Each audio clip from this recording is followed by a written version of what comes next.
Salam dəyərli həmkarlar. Bu gün biz sizinlə dərslikdə oxumağa bəzən çətinlik və qarışıq görünən mövzu haqqında danışacağıq. Mən bu gün sizə həmin o mövzuları cədvəllərlə, açar sözlər və yadda qalacaq məntiqlə izah edəcəyəm. Artıq siz bu mövzuda elə bir qaranlıq hissə qalmayacaq sizə. Gəlin bu günləri Misirdə rəngin simvolik mənaları haqqında danışaq. Ümumiyyətcə Misirlilər rənglərə sadəcə gözəllik kimi baxmırdılar. Onlar inanırdılar ki, hər rəngin xüsusi gücü var. Gəlin indi sarı rəngdən başlayaq. Sarı rəng qızılı rəngin mənası verirdi. Qızılı çürümədiyinə görə əbədilik hesab olunurdu. Günəş və əbədilik hesab olunurdu.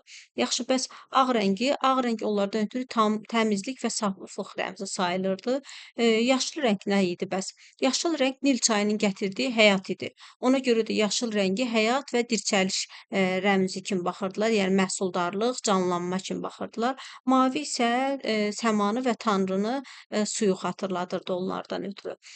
Gəlin bəs yaxşı baxaq və bir də burada Misir rəngkarlığında istifadə olunan rənglər, rəngkarlıqda istifadə olunan rəngləri də bir yerə qatmışam ki, siz ümumiyyətcə Misirlilər hansı rəngi hansı yerdə istifadə olunurdu, onlara daha yaxşı bir yerdə baxa biləsiniz. Məsəl üçün sarı, qəhvəyi, yaşıl, mavi rəngdən istifadə edirdilər. Zərgərlikdə qara, torpaq həyatı, yaşıl papirus, əbədi gənclik. Mütləq bu şeylərə diqqət eləyin. Testdə düşən çaşdırıcı məqamlar ola bilər burada.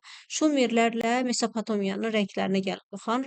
Şumerlilər keramika və zərgərlik inkişaf eləmişdi Şumerlərdə. Demək olar ki, əksər bir ixtiralar Şumerlər tərəfindən icad olunmuşdur. Ona görə də rəngləri yadda saxlamağın ən asan yolları budur ki, qırmızı, qara, qəhvəyi və bənövşəyi bunlar keramikada istifadə olunurdu. Zərgərlikdə bəs nə? Zərgərlikdə göy rəngi lacivərtdən alırdılar, qırmızı rəngi əqiqdən alırdılar, sarını qızılıdan alırdılar. Mesopotamiya rəngkarlığında da qırmızı, sarımtıl qırmızı, ağ və qaradan istifadə edirdilər. Yaxşı, gəlin indi Misirin də zərgərlik sənətinə baxaq. Malaxit, lacivərd, yeşəm, əqiq, firuzə. Bu bir şey bunu belə yadınızda saxlaya bilərsiniz ki, siz mənəvi gücün rəmzi sayılırdı. Mənəvi gücün rəmzi, Misirlilər mənəvi gücün rəmzi kimi yadınızda saxlaya bilərsiniz ki, malaxit yaşıl rəngi ilə həyatı yenilənməyi simvolizə edirdi. Lacivərd göy üzünü, Tanrını ifadə edirdi. Yeşəm müqəddəs daş hesab olunurdu. Əqiq qoruyucu daş sayılırdı. Firuzə isə xoşbəxtlik və sağlamlıq rəmzi idi. Mütləq bunları belə yadınızda saxlayın ki, yadınıza qalsın ki, Misirlilər zərgərliyi görəndə yadınıza mənəvi güc gəlsin. Yaxşı, bəs Çin. Gəlin Çində baxaq görək rəngi nə mənada istifadə olunurdu. Sarı rəng imperatorun rəmzi sayılırdı. Ağ və qırmızı döyüşçülərin rəmzi idi. Mavi gənc döyüşçülər idi. Əyanlar da qəhvəyi rəng geyinirdi. Ümumiyyətcə Çində ağ rəng kədər rəmzi idi.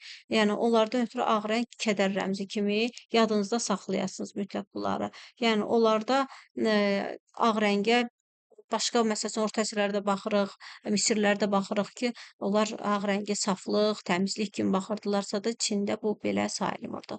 Yaxşı, bəs orta əsrlərdə? Orta əsrlərdə ağ rəng saflıq rəmzi idi. Qara rəng kədər idi, göy sədaqət idi, yaşıl məhəbbət idi, mavi mehribanlıq, qan qırmızını cəlladlar geyinərdi, sarı rəngi isə heç kim geyinməzdi. Bu rənglər də geyimlərdə və rəsmlərdə insan hisslərini ifadə etmək üçün istifadə olunurdu. Bu da 7-ci sinif dərsimizlərindən birində qeyd olunub.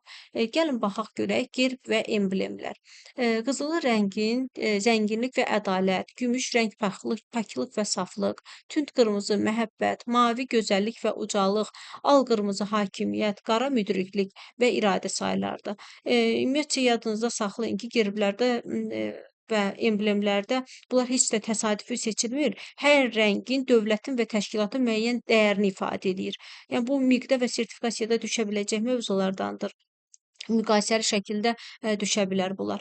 Yəni yadınızda saxlayın. Bir dənə də yəni burdan bir sual. Bəs yaxşı, gerblərdə saflığı hansı rəng ifadə edirdi? Bu sual mütləq istəyərəm siz cavablayasınız. Yadınızda daha yaxşı qalmağından ötürü. Bu mövzular dərsliklərdə oxumaq bəzən həqiqətən çətin olur. Mütləq bunlara diqqət eləyəsiniz. Gələn dərsimizdə hansı dərs sizə maraqlıdırsa da onu mütləq mənə bildirin. Mən bir daha izahını verim.